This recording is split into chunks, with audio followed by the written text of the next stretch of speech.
सुप्रभात बच्चों। प्रातःकालीन बेला में आप सभी बच्चों का स्वागत है। आज मैं आपको पढ़ाने जा रही हूँ पाठ 2 गुरु भक्त आरुणि। ये एक लघु कथा है, बहुत ही अच्छी कथा है। इस कथा को ध्यान से देखें और सुने।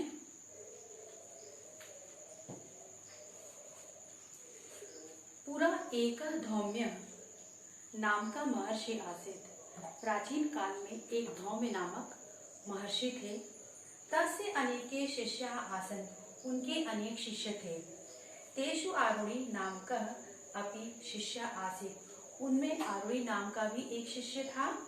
अत एकदा मेघे वर्षति सति गुरु आरुणिम् आदिशत्। एक बार बरसात होने पर गुरु ने आरुणि को आदेश दिया, वत्स केदार खंडम बध्वा रक्ष, खेत के बांध की रक्षा करो।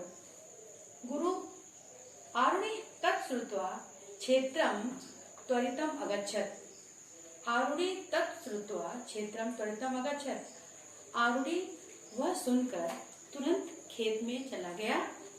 तत्र सर्वान् जलमार्गान् मृत्तिकया अबध्नात्।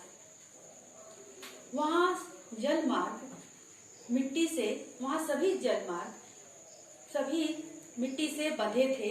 किंतु एकम मार्गम बंधुम न आपार्य, किंतु एक मार्ग रास्ता बंधा नहीं था। मृत्तिका जलस्य वेगेन तत्र स्थातुम न अशक्नोत। मिट्टी से जल के वेग को वह रोक नहीं सका। तदा आरुणि मिट्टी के जल के वेग को रोक न सका। तदा आरुणि स्वयमेव तत्र समाविशत। तब आरुणि ने स्वयं ही वहां अपने आप को स्थापित किया या वहां पे लेट सो गया। ततो जलस्य प्रवाहो रुद्धो अभवत्। तब जल का प्रवाह, उसके वहां स्थित होने से जल का प्रवाह रुक गया। तथा संस्थितस्य तद्दिनं व्यतीतम्। वैसा स्थित होते हुए वो पूरा दिन व्यतीत हो गया। संध्या समय तम न अवलोक्य ऋषि शिष्यान् अपृच्छत्। शाम के समय उसे न देखकर ऋषि ने शिष्यों से पूछा, क्व गतः आरुणि, आरुणि कहाँ गया? ते प्रतिवदन्, वे सब बोले, भवतैव प्रेषित केदार खंडस्य बंधनाय।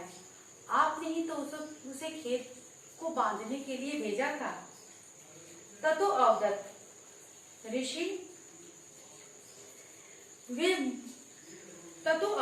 ऋषि, तब ऋषि बोले, तर्हि वयं सर्वे तत्र गच्छामः यत्रासौ आरुणि गतः। हम सभी को वहां जाना चाहिए जहां आरुणि गया है। यत्रासौ तत्पश्चात सर्वे क्षेत्रागता। उसके बाद सभी खेत में गए। भू आरुणि क्वासी वत्स इहा गच्छ। आरुणि कैसी, कहाँ हो? वत्स पुत्र यहाँ आओ। गुरुणा उच्च स्वरेणोक्तं शब्द श्रुत्वा आरुणि केदार खंडात उत्थाय गुरु अग्रे उपस्थिता। गुरुणा उच्च स्वरेणोक्त, गुरु के उच्च स्वर को सुनकर आरुणि खेत से उठकर गुरु के सामने उपस्थित हुआ। अवदच्च, और बोला, अयम अस्मि भगवन, मैं यहाँ हूँ भगवन। निस्सर्तो जलस्य निरोधाय केदार खंडे संस्थितम आसन। जल के तीव्र वेग को रोकने के लिए ही मैं यहीं खेत में बैठ गया। आज्ञापयतु किम कर्माणि अधुना।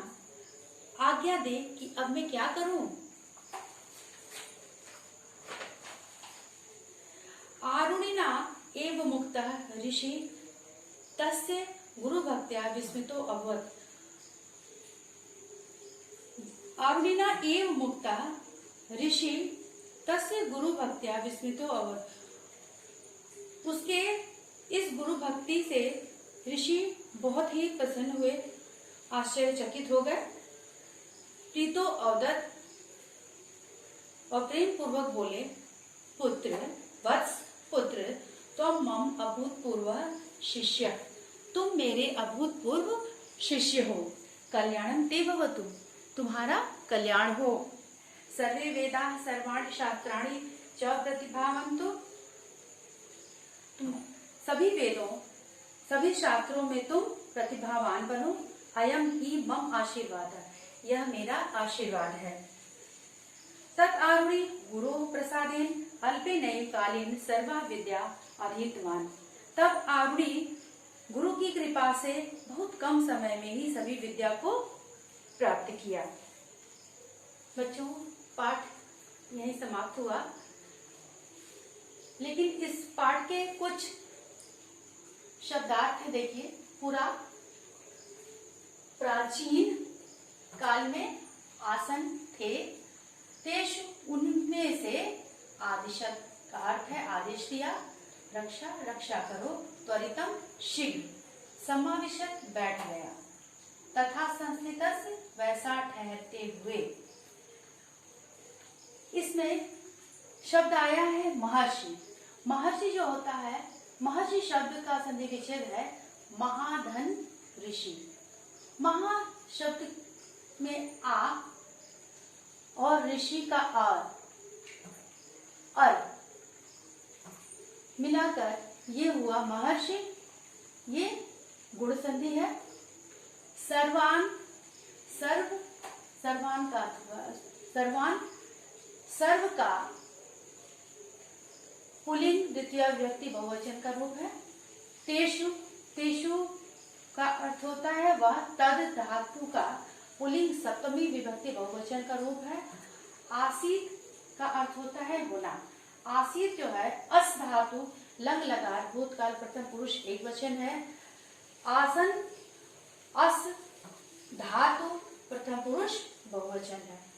तो बच्चों, आज इस पाठ में सिर्फ इतना ही। कल पुनः अगले पाठ में आप लोगों से मुलाकात होगी। तो धन्यवाद बच्चों।